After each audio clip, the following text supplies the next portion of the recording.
Bienvenidos, bienvenidas todas las personas que nos siguen, que nos están viendo. Esto es la segunda fecha y el tercer panel del Foro AIVAL, Cultura, Desarrollo y Gobierno, que organizamos la Asociación Iberoamericana de Artes y Letras con la Facultad de Letras de la Universidad Nacional Mayor de San Marcos. Queremos anunciarles que tenemos un panel que ha sido invitado justamente para reflexionar sobre una de las confluencias a veces menos pensadas, pero creemos que muy importantes, y por eso queremos visibilizarla, que es la de cultura y salud. Por eso el panel se llama Cultura y Salud, Reflexiones desde la Emergencia. Yo quiero agradecer infinitamente a quienes nos siguen y agradecer especialmente a cada panelista que hoy está aquí con nosotros y dejarle la conducción a César Silva Santisteban. Tenemos la participación del licenciado en Psicología Clínica Diego Otero Ollague, magíster en Psicoanálisis y Teoría de la Cultura por la Universidad Complutense de Madrid, profesor de la Pontificia Universidad Católica y de la Universidad Antonio Ruiz de Montoya, con publicaciones que muestran su preocupación con respecto a la violencia familiar, a la depresión, problemas que ahora con la pandemia se han agudizado. Lo escuchamos entonces.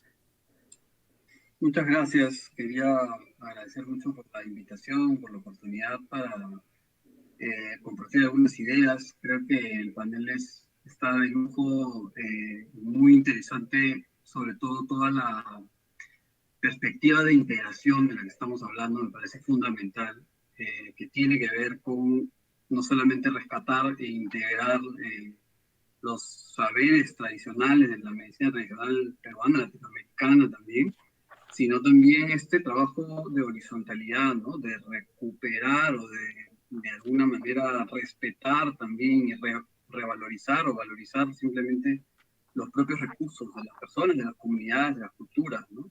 Esa horizontalidad que se trabaja mucho a nivel de salud y sobre todo a nivel de salud mental, que yo como psicólogo trabajo muchísimo y quiero traerles y contarles de un proyecto que trabajamos en la Universidad Antonio Ruiz de Montoya, en la Ruiz, que se llama el Centro de Escucha de la Ruiz, ¿no? Donde, entre otras cosas, resaltamos mucho ese trabajo horizontal, también desde la individualidad, ¿no es cierto? Desde la atención, digamos, personalizada, ¿no? Entonces, bueno, voy a pasar a una presentación en un momento. ¿Me confirman si se ve la presentación? Sí, se ve. Perfecto, muchas gracias. Bueno, les cuento un poco del Centro de Escucha de la Ruiz. Este es un centro gestionado, digamos, parcialmente por los estudiantes de los últimos semestres de la carrera de Psicología de la Ruiz y también de practicantes preprofesionales, también de parte mía y de parte de Gabriela Gutiérrez, que también es la coordinadora del Centro de Escucha de la Ruiz también, ¿no? Brevemente, ¿qué cosa es el Centro de Escucha de la Ruiz? Es un proyecto social de la Escuela Profesional de Psicología de la Ruiz, donde brindamos atención individual bajo el modelo del counseling, ¿no? o de relación de ayuda. Es un modelo que traemos sobre todo de la teoría humanista, ¿no es cierto? Por ejemplo, también del modelo de terapia basado en el cliente de Rogers, etcétera, y donde resaltamos justamente esa horizontalidad, ¿no? Ese poner a la persona que tenemos al frente, con la que trabajamos, como el centro de su propio proceso y como la persona que más conoce de sí misma y que más puede aportar a su propio desarrollo, a encontrar, digamos, sus propias soluciones, sus propias alternativas, ¿no? Y voy a ir llegando a cómo es que también podemos usar el arte y llegamos a usar el arte, las herramientas artísticas, para justamente potenciar eso, ¿no? Decir que ese es un espacio gratuito, ¿no? Al que se pueden acudir personas que en general sientan alguna situación de crisis, de sufrimiento, pero resaltar que es una atención preventiva, es decir, no atendemos casos con trastornos o diagnósticos que requieran una atención especializada, ¿no? Es una atención preventiva solamente, Y pues es un modelo de 10 sesiones, acotado, que nos permite, entre otras cosas, ayudar a las personas a encontrar justamente desde su propia narrativa, desde un poco la autoobservación, sus propias soluciones y sus propios desarrollos, ¿no? Brevemente les cuento un poquito sobre el equipo, ¿no es cierto? No solamente somos docentes, sino también en gran parte estudiantes del último semestre de psicología y también practicantes, ¿no? Todos y todas llegamos, hacemos grupos de supervisión, hacemos también atención, ¿no? Llegando a ser un universo aproximadamente, no sé, de 20 o 30 personas que atendemos, ¿no? A otras personas que buscan justamente de este apoyo, de una relación de ayuda en el Centro de Escucha de la RUIS. Más allá de la atención individual, hacemos también investigación, hacemos prevención y sensibilización básicamente por redes sociales, y es contarles brevemente algunas cosas que nos han llamado la atención también de la atención durante el 2020, adelantar que el 2020 nos exigió adaptar nuestro modelo de atención a la virtualidad, como muchísimas otras atenciones en salud, ¿no? Yo también como psicoterapeuta me tuve que adaptar a la virtualidad, ¿no es cierto?, para respetar las medidas de seguridad, de prevención y de control. Bueno, algunas cosas que hemos encontrado, ¿no? Algunas variaciones significativas entre el 2019 y el 2020, ¿no? Muchísima más ansiedad o estrés de la que encontrábamos antes, nada que nos sorprenda con todo lo difícil que ha sido este último año, muchísimos más problemas de pareja también, y curiosamente alguna disminución significativa en problemas familiares, y creemos así como una hipótesis bastante para corroborar, que puede tener que ver también con que a veces el confinamiento puede haber hecho que las familias se acerquen un poco, ¿no? Considerando todo lo que veníamos conversando también sobre la importancia de la familia y la comunidad en la salud, nos parece que es un recurso, ¿no? Algo importante que pensar de lo que hemos podido podemos estar viviendo, ¿no es cierto?, en esta época. Ha incrementado muchísimo la solicitud de atención, eso es algo que se debe haber visto en la mayoría, además de servicios, sobre todo orientados a la salud mental, ¿no? Hemos casi más que duplicado nuestras solicitudes de atención, ¿no? Y alguna parte de la oportunidad de la atención virtual es también considerar que ahora podemos atender a personas que están fuera de Lima también, ¿no? Por la virtualidad. Y el 18% de las personas que atendimos durante el 2020 se encontraban fuera de Lima, ¿no? Entonces, la virtualidad nos trae un poco esa oportunidad, aunque también nos trae diferentes retos, como el lugar de la persona atendida, ¿no? Sobre todo en la atención psicológica, seguramente en otros también, pero en la atención psicológica es vital el espacio, ¿no es cierto?, en el que la persona va a estar siendo atendida, digamos, por medio de la pantalla y de la videollamada o de la llamada simplemente, y es muy diferente a cuando teníamos una atención presencial y el mismo clínico puede, digamos, controlar un poco el ambiente, ¿no es cierto? Entonces es algo a lo que nos hemos tenido que adaptar. Y también respecto a las herramientas artísticas, que eso es especialmente necesario y pertinente hablar en este foro, ¿no? Que a veces la naturaleza normalmente de las herramientas artísticas son más presenciales, ¿no? Y eso no quiere decir que no podamos usarlas en la virtualidad, y es justamente a lo que tenemos que enfocarnos y encontrar la manera de seguir usando las herramientas artísticas, el arte, la expresión artística en general, ya sea por atención virtual o también presencial, ¿no? Consideramos que trabajar con las artes en salud mental es vital por una serie de razones bastante concretas y que nos trae también en general el modelo de terapia de artes expresivas, ¿no es cierto? Primero, considerar que la imaginación y la creatividad es fundamental en el proceso de elaboración emocional, ¿no? Robert May también hablaba sobre cómo la ansiedad, por ejemplo, es una oportunidad, ¿no? Es una oportunidad de acción, de movimiento, ¿no? Y una oportunidad para crear, ¿no es cierto?, algo nuevo, ¿no? Siempre que la ansiedad sea moderada, ¿no?, sea manejable, ¿no? Algo fundamental para mí también es que las artes nos proponen una forma de elaboración distinta a la palabra hablada. Eso es clave, porque muchísimas de las vivencias con las que tenemos que trabajar en salud mental Son vivencias a veces muchas veces traumáticas, muchas veces en edades también en las que la palabra no es lo predominante, ¿no es cierto? En los primeros años de vida. Y son vivencias que a veces están como encriptadas, ¿no es cierto? En la salud, en el cuerpo, eh, y que el canal natural de repente no es la palabra, ¿no? Entonces el arte nos ayuda también a encontrar formas de expresión prelingüística, justamente, ¿no? Y también formas de expresión lingüística a partir del jugar con la palabra, ¿no? No con la palabra, digamos, narrativamente coherente, lógicamente establecida, ¿no? Sino a partir del arte escénico, a partir de la poesía, del teatro, ¿no es cierto?, de la dramaturgia, ¿no? Se hace muy importante. Y finalmente, que la experiencia en sí es sanadora, la experiencia artística en sí es sanadora. No necesitamos, digamos, escudriñar la experiencia artística en la lógica, en la palabra, en la narrativa eh, tradicional para entenderla, para interpretarla, ¿no? Puede ser sí un punto de partida, para eso sí es necesario, sí es importante, pero en sí la expresión artística ya es sanadora, eso es algo clave, ¿no? Entonces, bueno, ¿cómo incluir un poco más al arte en la relación de ayuda? Por ejemplo, a partir del psicodrama individual, ¿no es cierto? A partir, por ejemplo, del juego de roles, ¿no? A partir de la silla vacía, ¿no? Que es algo que podemos implementar en la atención momento a momento, ¿no?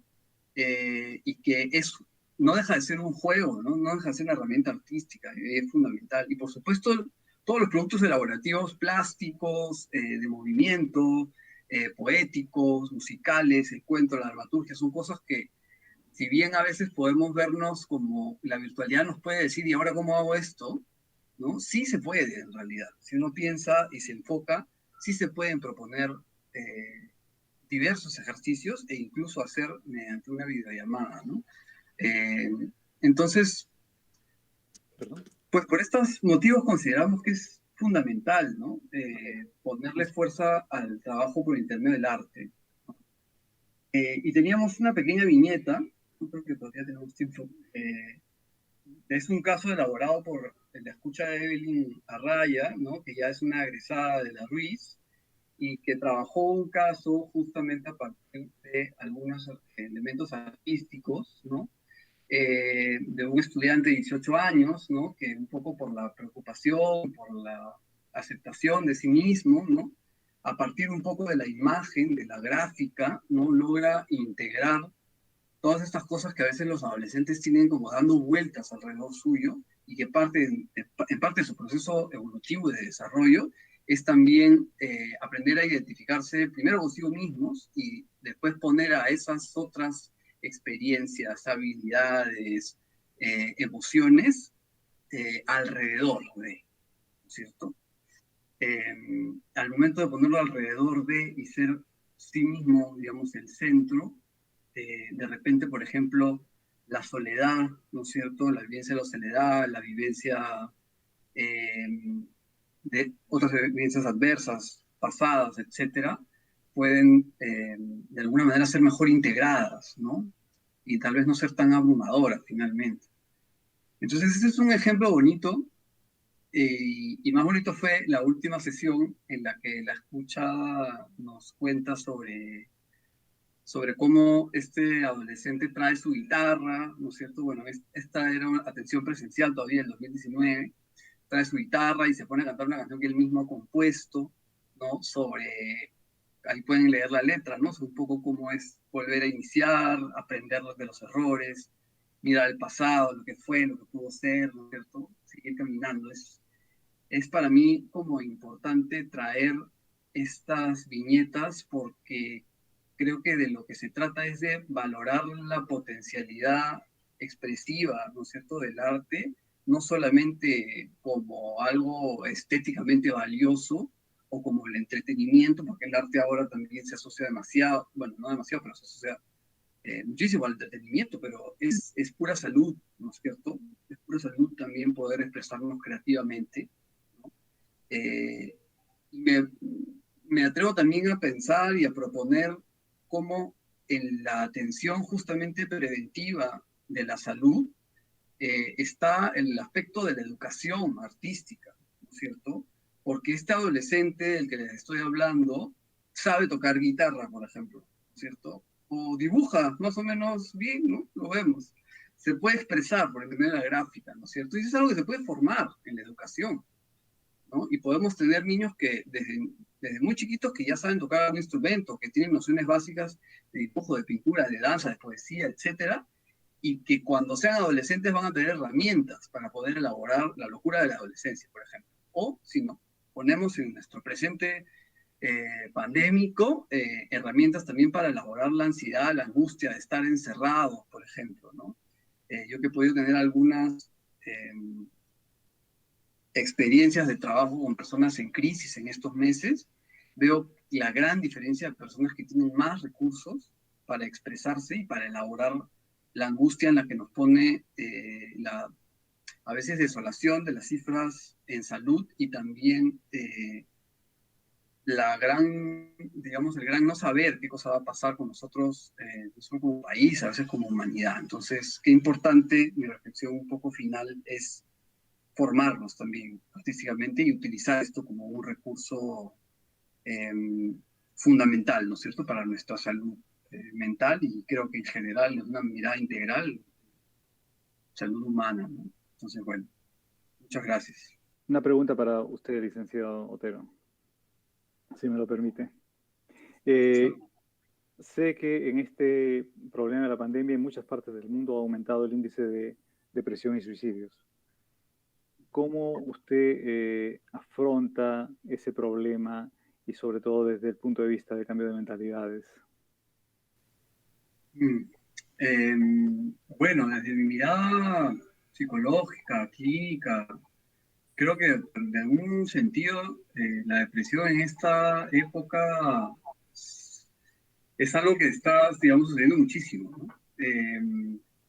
Necesitamos mayores lugares, mayores espacios, más profesionales que puedan justamente ayudar a la gente a elaborar lo que están viviendo, ¿no? Sobre todo a nivel de pérdidas, ¿no? De duelos, ¿no? No solamente se trata de todas las personas que puedan lamentablemente fallecer por efectos del virus o de la misma pandemia y del colapso de los sistemas de salud, que de por sí pues es muy, muy penoso, sino también la pérdida de la situación tal como la conocemos, es decir, el hecho de no poder ver a las personas que siempre ves, de no poder ir a los lugares a los que ibas, de no poder hacer las cosas que antes hacías, eso también es una pérdida, ¿no? Eso también implica un duelo. Y los duelos mal elaborados o insuficientemente elaborados también llevan eventualmente a depresión, ¿no es cierto? Y si no y si esperemos no, algún suicidio, ¿no? El suicidio es una cosa compleja porque implica ya un desequilibrio a nivel de salud mental bastante grave, ¿no? El suicidio implica un nivel también de decisión, ¿no? Para poder hacerse daño a ese nivel. Ojo, que no estamos hablando de la eutanasia, ¿no? Que es otra cosa. Pero yo no sé si hay alguna respuesta, digamos, mágica para lo que estamos viviendo. Creo que la época nos amerita estar como estamos, nerviosos, un poco tristes, y de ahí sacar fuerzas, creatividad, justamente como hablábamos, para encontrar nuevas formas, ¿no? Y creo que este encuentro me pareció muy, muy bonito porque creo que va un poco al meollo del asunto, ¿no? No se trata solamente de si tenemos mucho más de tal recurso o de tal otro, ¿no? Es un tema de cambio de mentalidad y de integración, ¿no? Familiar, comunitaria, sobre todo, ¿no? Que eso finalmente, eso nomás, o sea, la integración nomás ya es salud, ¿no? La integración nomás ya es salud mental, ¿no? Entonces, y un poco por lo que he visto también, justamente a veces la brecha, la imposibilidad de que las personas conversen entre ellas, que se encuentren, eso es un poco lo que más dificultades de salud puede traer, ¿no? En esta época de pandemia, quien está también solo, por ejemplo, en su casa, está mucho más vulnerable que una persona que vive en familia, ¿no? Y eso creo que es importante de saber, ¿no? Y eso es algo que de repente nuestra cultura individualista no siempre nos dice, ¿no? Entonces, bueno, eso es un poco lo que pienso al respecto de este tema. Nada que agregar después de las exposiciones tan atinadas, tan pertinentes y tan motivadoras en el mejor de los sentidos, porque nos permite seguir pensando, ¿no? Estamos muy complacidos en la organización. AIVAL, la Facultad de Letras de la Universidad de San Marcos, les agradece infinitamente a cada una de las personas que ha vertido sus opiniones, que ha entrado a este diálogo. Doctor Fernando Carbone, doctora Giovanna Ocampo, Diego Otero, la doctora Patricia Polo, Pedro Ferradas, uno de nuestros grandes expertos en gestión de riesgos, y por supuesto que a ti, César Silva Santisteban. Un placer verte a pesar de la distancia y gracias a la tecnología y gracias a todas las personas que han estado atentos y atentas de este evento. El foro cierra, esta parte del foro cierra con un panel en el que hemos invitado a candidatos y candidatas a la presidencia justamente a que vengan a exponer sus visiones de la cultura como recurso estratégico para el desarrollo del país. Pero con quienes vengan y con su sola presencia, candidatos y candidatas que logren estar con nosotros, ya estarán dando el mensaje de que la cultura les importa. No les quito más tiempo. Muchas gracias. Muy buenas noches.